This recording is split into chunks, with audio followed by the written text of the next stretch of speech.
Welcome, everybody, back to the Friar Talk podcast and YouTube channel. For today's episode, we're going to be talking about the Padres deadline additions and kind of doing our evaluations about 6 weeks in, I would say, right now. So we're going to be going over each of the guys and kind of where we feel like they're at. And then at the end of the episode, we're also going to talk about potentially re-signing each of these players. So we're going to go through kind of talk about how they've performed. Keep in mind, this is not a very large sample size, so that also is kind of going to play a part in this, but also kind of where we think like the Padres, like where they will go and what direction they will kind of go with these guys. Now, I think the big discussion that we'll probably have at the end is re-signing Brandon Drury or Josh Bell if both of those guys do become available. But with that said, we're going to go through. It's Juan Soto, Brandon Drury, Josh Bell, and Josh Hader. So we're going to talk about each of those guys. And Isaac, before I turn it over to you to kind of talk about how you feel like they've performed, I'm just going to go quickly over their numbers on the Padres.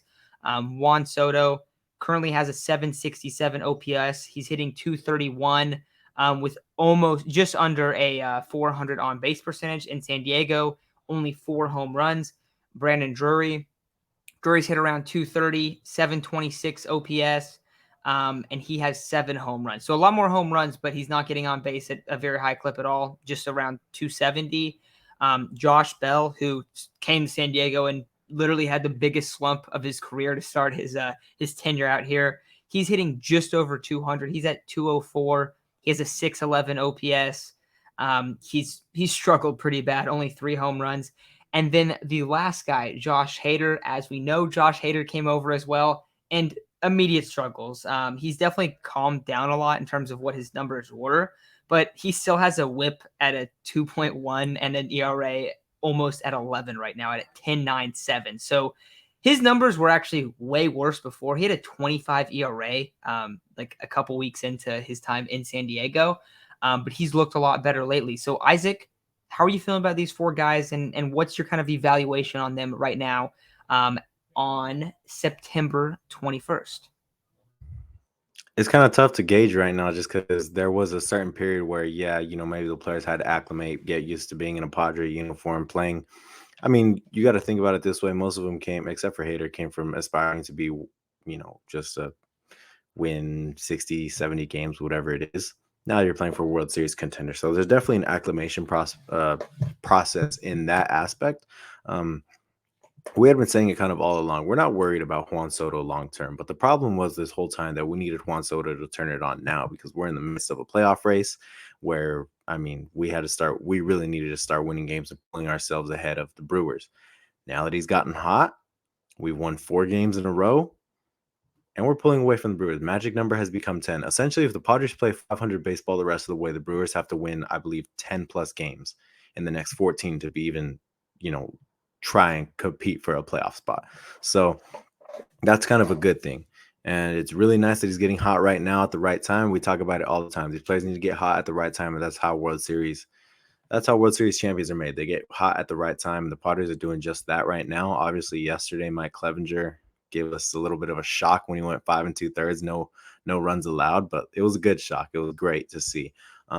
But Juan Soto, that's a guy we were never worried about long term. Come 2023, we're like, he's gonna do Juan Soto things. Now, for those of you who don't know, Juan Soto's always been, and I actually didn't know this before he became a Padre. Obviously, I don't really watch the Nationals, but he's always had those really up. Like you look at his numbers, his statistical numbers, they're always up, down, up, down, up, down. Like he can be a very streaky hitter, but at the very top of his peak is one of the best hitters to ever play the game. And that's hopefully the hitter that we're getting right now.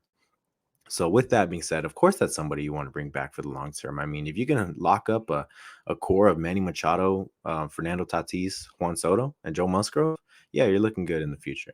So, of course, that's somebody you want to bring back. Going to Josh Bell, I think kind of one of the biggest debates has been, who do you want to bring back next year? Do you want to bring back Josh Bell or do you want to bring back Brandon Drury?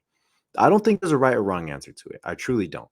But I would prefer Josh Bell. I know Josh Bell is not putting up the numbers Brandon Drury is right now, but you guys got to remember that like baseball is one of those sports where people normally perform to their statistical means. This is Brandon Drury's breakout. This is his first year where he's really putting on, right? Josh Bell's done it for a few years. He's been an all-star before, to the point where like I have enough confidence in Josh Bell to be able to come back next year on around the same amount of money or even less that he's making right now and be able to put up the numbers that he normally does. So that's why I kind of want Josh Bell over Brandon Drury. But like I said, whoever the Padres feel is right, I think it'll be a good decision because I think both will provide value to the Padres next year. Obviously, Brandon Drury's kind of been better right now just because he is hitting home runs with runners on and he's bringing guys in. And that's kind of something that you want out of your cleanup or your fifth hole. And that's kind of where he's been slotted. Obviously, he's not playing today, but he's definitely been solid out of that role. Even playing first base at times, Will Myers, maybe not Josh Bell as of late, but Will Myers and Brandon Drury have been switching off. And it's been it's been so refreshing. And I can speak for every Padre fan. It's been so refreshing to have an athlete at first base, a real athlete, someone who can actually freaking move. You know, it's like that's me complimenting Will. You guys know I don't compliment Will very much, but it's nice to have an athlete at first base. He looks the part, so that's very good. But I'd be satisfied whoever plays first base next year as long as Brandon Drury or Josh Bell. Come Josh Hader, I mean, obviously he's on arbitration this month. 5 appearances, 1 run. So he's obviously gotten a lot better. His last 3 appearances, he has 6, 7 strikeouts. So he's starting to strike out guys. I would assume if we're winning tonight, he's going to come out in that closer role today, just because Garcia closed yesterday. Obviously, it wasn't really a safe situation, so you didn't really need Hader to come out there. Today, if we're in a safe situation, you're going to see Josh Hader because Martinez pitched yesterday, Garcia pitched yesterday. He's going to come in today. So I think we're kind of looking at sort of a bounce back from Josh Hader, but I need to see it 1 or 2 more times before I can really be confident in him to be able to do that, to be able to go back into that role successfully. And something we were talking about was you need to take him out of there for a little bit. Throw Nick Martinez, Luis Garcia in there, and they did that for a while, and it's still been successful, but now they're starting to reacclimate Hader into that role. And that's what if you're going to win a World Series, you need somebody like that coming out in that closer role. So, it's been very refreshing to see out of Josh Hader. But overall, man, it's hard to say I'm satisfied with all of their performances. I'm not, like, being completely honest, I'm not very satisfied with all their performances, but it is very refreshing knowing that they're starting to come around. That acclimation process, I understand, can be a tough one, but now they're starting to come around. Brandon Drury's hitting his bombs. Josh Bell, whatever, but he might if he turns it around, it's very scary Padres lineup. Juan Soto, Josh Hader are turning it around right now too. Yeah, I like that you kind of bring up like, oh yeah, I haven't been satisfied because I don't think anyone has been satisfied with how, like, because you look at like, okay, we add these 3 guys to the heart of the lineup. We had the best closer in the game. That's kind of the thought process of the trade deadline, right? Then immediately your closer looks like the worst player in the sport. And he looks a lot better now. Whatever was wrong with him, he looks fixed. I will say that. Because it was like, he couldn't throw a strike, bro. Like, he literally could not throw a strike, it felt like at times. But he looks a lot better. Hader does. And then the lineup, like, I'm not going to sit here and say, like, oh, yeah, Brandon Drury's been great. Like, he hasn't been great. I know a lot of people feel like that because he's hit a lot of home runs. But if you actually look at his overall numbers, they're not too good. One little asterisk to that, he's had like 3 home runs, Rob, too. So, like, it would look a lot better if he had 10 home runs in 6 weeks on the Padres, where he missed like a week and a half, too, or even maybe like 2 weeks. He missed a while. But it definitely has been underwhelming when you look at it from how they perform right now. But the thing is, I don't really want to like fully judge them until we've gone through the postseason, especially for Soto, until we've seen Soto throughout this year and the next 2 years, and we see what happens with his contract. You kind of alluded to, like, of course you want to re-sign Juan Soto. I completely agree. Like, I don't think there's really a discussion to be had. Like, they're going to do everything they can to bring him back. In terms of Hader, I remember when Hader was really struggling, we talked about it a little bit. I don't know if we did, but I saw people on Twitter at least talking about it a little bit of basically like, hey, do you want to bring this guy back? Like, do you want to pay him a lot of money for arbitration? I think you do. And one thing that I was just kind of thinking about when we were talking about it right now, because I do feel like Hader's fixed. I feel like Hader's going to be fine. I expect him to be your primary closer for the rest of the season. I expect him to be the guy come playoff time that's going to go and close the door, which I feel way more confident now that I've actually seen him pitch how he has in the past. It just looked like it was a really bad rough spot, but he's only 28. I kind of wonder what if you kind of do a little buy low extension? Just an interesting thing. I don't know if Hader would even be like open to that because like this would be the worst time for him ever to do an extension. But it would be interesting to see like, oh yeah, you re-sign him or whatever. I don't know. We might have to do a topic on that in the off season, but I think it's a little bit interesting of like how you could kind of navigate with Hader. But he's 100% going to be back. Juan Soto 100% going to be back. Brandon Drury, Josh Bell. Drury's definitely been the better guy this season. But if I was going to bank on like who's going to be better throughout their future, I'm gonna go Josh Bell too, dude. I think you're right there, and I also think like yes, Josh Bell has struggled, but I still have faith in him for the rest of the season. Like he has such a long resume of playing really well that it would really suck if it's like, yep, Josh Bell was on the pod because we've been talking about Josh Bell for like almost the whole length of that we've been doing the show of like, oh, Josh Bell would be such a sweet addition. Imagine if we had Josh Bell instead of Eric Hosmer. Like we've talked about it so much times at first base. Like, oh, imagine that switch right there. If Josh Bell plays half a season in San Diego and barely hits over 200 with roughly a 300 slugging, that's gonna suck, dude. That's gonna suck so bad. He's a great guy. Like he's a very easy player to root for and stuff. So I would like to see Josh Bell back. I have no idea what a contract would look like. Probably like 10 million a year for a couple years, 10, 15. I don't know. I'm guessing that's probably what it'll be like. But I do hope that he can kind of turn it up at the end for the rest of the season. He hasn't really been like super hot or anything where like Soto looks like he's flipping the switch.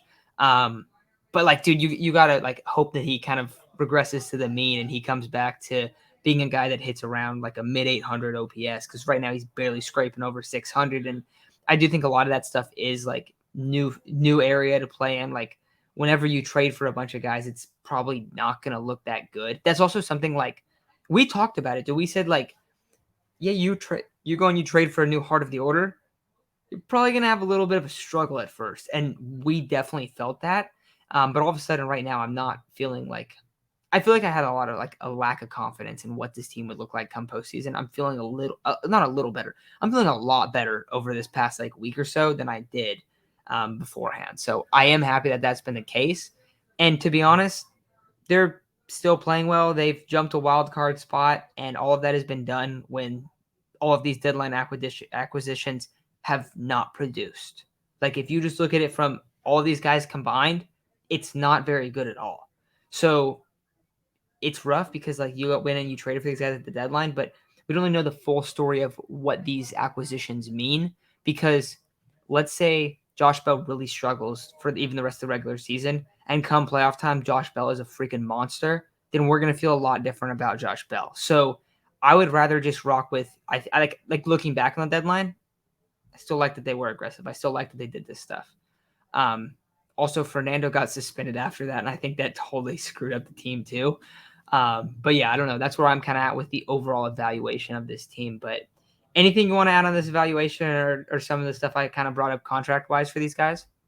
No, I mean you already brought up Fernando getting suspended kind of ruined what was in mind. What was in mind was you got Fernando leading off, Manny, Juan Soto second, Manny third. Like that was the plan the whole time.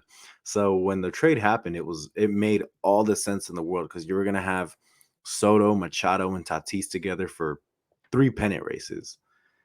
Didn't happen. Now it's only 2, but I mean, granted, that's still I think it's still worth the amount that we gave up. Yeah, we gave up to the number 1 and number 2 prospects at one point, but that at the end of the day, that's what they are. They're just prospects. Hey, but don't sleep on Campy and Merrill.